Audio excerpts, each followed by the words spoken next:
साल 1901 की बात है। तब डॉक्टर आम्बेडकर का परिवार सातारा में रहता था और उनकी माता का देहांत हो चुका था। उनके पिता फौज से रिटायर होकर कोरेगांव में खजांची का काम करते थे, ट्रेजरर। एक बार गर्मी की छुट्टियों में पिता ने डॉक्टर आम्बेडकर और उनके भाई बहनों को कोरेगांव बुलाया। वो सब रेलवे स्टेशन गए और वहां से ट्रेन मसूर स्टेशन तक गई। ये कोरेगांव का सबसे पास वाला स्टेशन था। पिता ने कहा कि वो स्टेशन पर अपना चपरासी भेज देंगे, लेकिन आम्बेडकर और उनके भाई बहन स्टेशन पर इंतजार करते रहे। 1 घंटे तक कोई नहीं आया। स्टेशन मास्टर ने बच्चों को देखा और पूछा कि सब चले गए, तुम लोग क्यों नहीं गए अभी तक, यहाँ पे क्यों हो? बालक भीमराव ने तब बताया कि उन्हें कोरेगांव जाना है। वो अपने पिता या उनके चपरासी का इंतजार कर रहे हैं। डॉक्टर आम्बेडकर ने लिखा है, हमने अच्छे कपड़े पहने थे और हमारी बोली से कोई जान नहीं सकता था कि हम अछूत बच्चे हैं, इसलिए स्टेशन मास्टर को लगा कि हम ब्राह्मण हैं। वो उनकी परेशानी देखकर दुखी भी हुए। थोड़ी देर बाद स्टेशन मास्टर ने पूछा कि तुम हो कौन?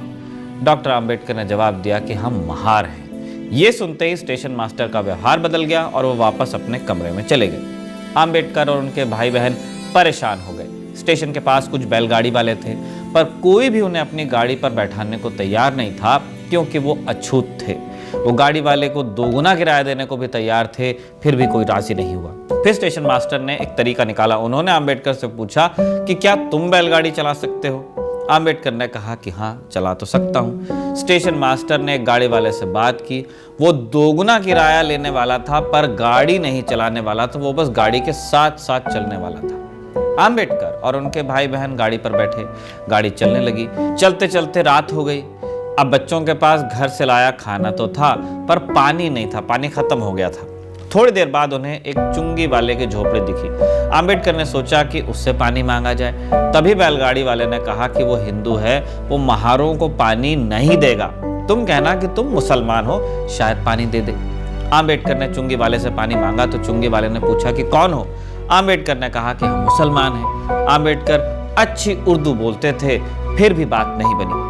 चुंगी वाले ने कहा कि यहाँ पानी नहीं है, दूर पहाड़ी पर है, वहां से ले आओ। तब तक बहुत रात हो चुकी थी, पहाड़ी पर जाना मुमकिन नहीं था, इसलिए सबने बैलगाड़ी पर ही बिस्तर लगाया और उसी पर सो गए। आम्बेडकर ने लिखा कि मैं सोच रहा था कि हमारे पास खाना तो था, हमें भूख भी लगी थी, पर पानी नहीं मिला और हमें पानी के बिना भूखे सोना पड़ा।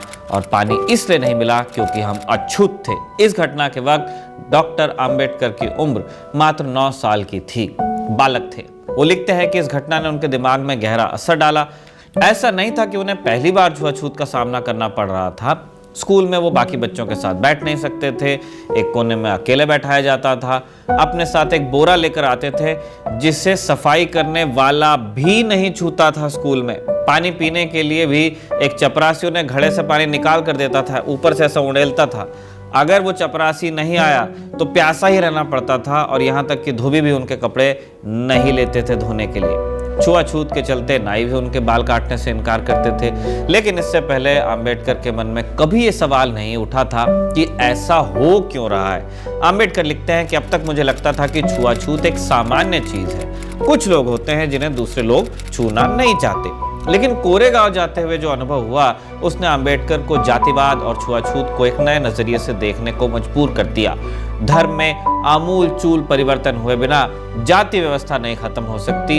ये समझते हुए मृत्यु से महज 2 महीने पहले 1956 में डॉक्टर आम्बेडकर ने धर्म बदल लिया। नागपुर में लाखों दलितों के साथ उन्होंने बौद्ध धर्म की दीक्षा ली। अब यहाँ सवाल